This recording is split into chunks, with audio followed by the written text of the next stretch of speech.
Before Valentine's morning, there were the small things, the quiet stitches that pulled our days together until they held. Photographs. You sent them like some people send love letters without calling them that. A hawk lifting from a fence post, wings catching sunlight like something breaking free, clouds rising in slow, towering shapes like mountains the sky was trying to remember. Your truck, angled just right in the morning light, as if even steel and dust could be worth noticing if you looked long enough.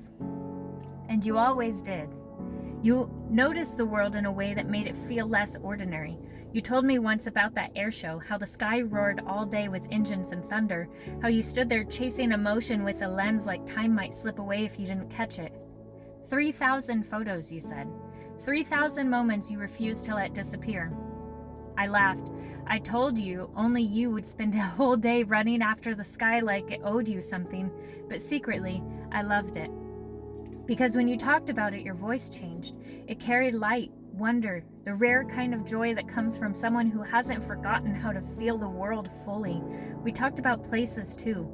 Alaska, Colorado, wide places, the kind where the air feels clean enough to reach parts of you you didn't know were still there. We spoke about mountains like people who were already standing in them, even if we never said it out loud. Like something in us was already imagining what it would be like to exist in the same horizon.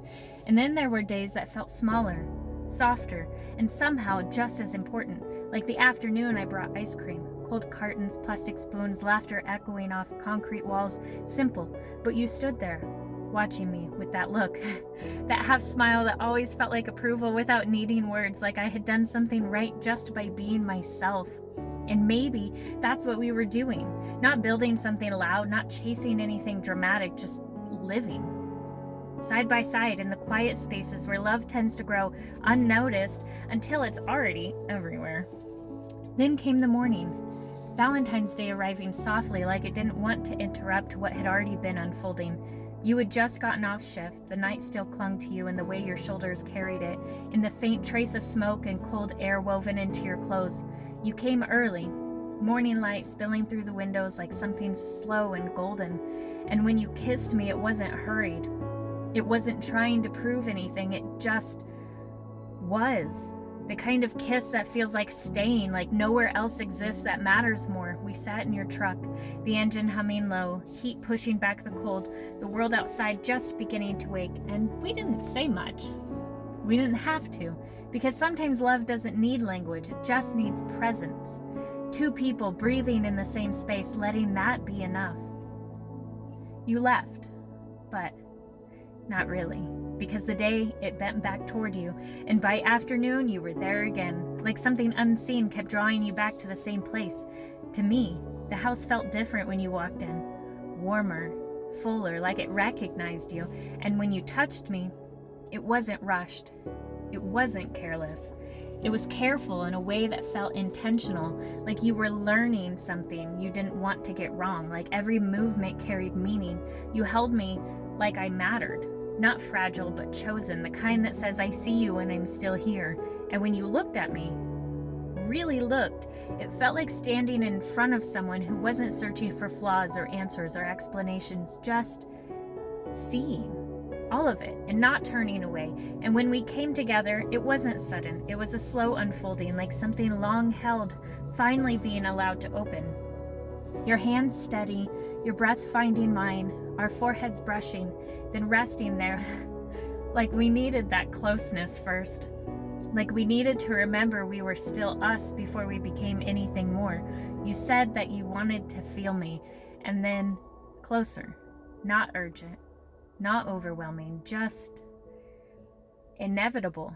Like two rhythms learning how to move together without forcing the timing, your breath against my lips, mine catching on yours until we stopped knowing where one ended and the other began. The room quiet except for that shared sound, like we had found that same tide. And everything slowed as you looked me in the eyes and watched me as I said your name softly. Not the kind of slowing that stops the world, the kind that softens it, edges fading, time loosening its grip, until there was nothing left but the feeling of being held completely. Just in your arms, but in the moment itself. Like we had stepped into something that had been waiting for us long before we arrived. And the word that keeps returning even now is this. Safe. Not because nothing was complicated, but because with you, I didn't feel like I had to brace myself. I didn't feel like I had to hold back. I didn't feel like I had to guard the parts of me that had learned to survive, because I trusted you. I trusted everything you said and everything you did, and I could just be. Outside, the world kept moving, cars passing, wind brushing the windows, a dog barking somewhere far away. Life continuing as it always does, but inside that moment, everything softened.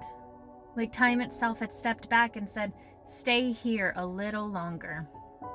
Two people learning something at the same time, not just with their hands, but with their hearts and their breath and the quiet way they chose each other without saying it out loud. And afterward, when the quiet settled in, when breath slowly returned to something steady, when the world gently found its edges again, I realized something. Simple, terrifying, beautiful. Loving you didn't feel like falling. It felt like arriving, like stepping into something my life had been circling for a long time, and finally understanding why.